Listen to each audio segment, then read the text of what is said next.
ഷൊർണൂർ നഗരസഭയിലേക്ക് നടന്ന തിരഞ്ഞെടുപ്പിൽ ആർക്കും ഭൂരിപക്ഷമില്ലാത്ത വിജയം. 17 പേർ വിജയിച്ച LDF ആണ് കൂടുതൽ അംഗങ്ങളുള്ള ഒറ്റ കക്ഷി. 12 പേർ വിജയിച്ച NDA ആണ് രണ്ടാമത്തെ കക്ഷി. കോൺഗ്രസ് 5 വാർഡുകളിൽ ഒതുങ്ങി. CPM വിമത സ്ഥാനാർത്ഥിയായി കോൺഗ്രസിന്റെ പിന്തുണയോടെ മത്സരിച്ച P നിർമ്മലയും വിജയിച്ചു.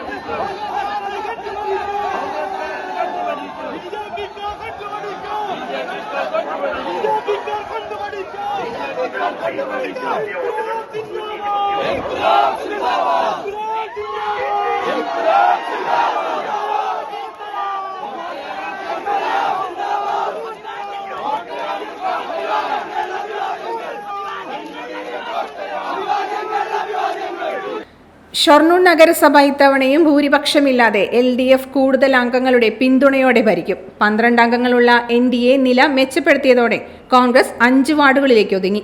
ഒരു സ്വതന്ത്രയാണ് CPMന് വെല്ലുവിളിയാകുക. SDPI സ്ഥാനാർത്ഥികളായിരുന്ന 2 വാർഡുകളും പരാജയപ്പെട്ടു. CPM local secretary N Jayapalan 6 വോട്ടിനാണ് പരാജയപ്പെട്ടത്. നഗരസഭ ഉപാധ്യക്ഷയും വിജയിച്ചില്ല. കോൺഗ്രസ് വിട്ട് CPMലെത്തിയ C സന്ധ്യ വിജയിച്ചു. വിജയിച്ച സ്ഥാനാർത്ഥികളുമായി മുന്നണികൾ ഷൊർണൂർ ടൗണിൽ പ്രകടനം നടത്തി. ഡോട്ട് വ്യൂ ന്യൂസ്, കാഴ്ചകളാണ് ലോകം, കണ്ടു തുടങ്ങുക.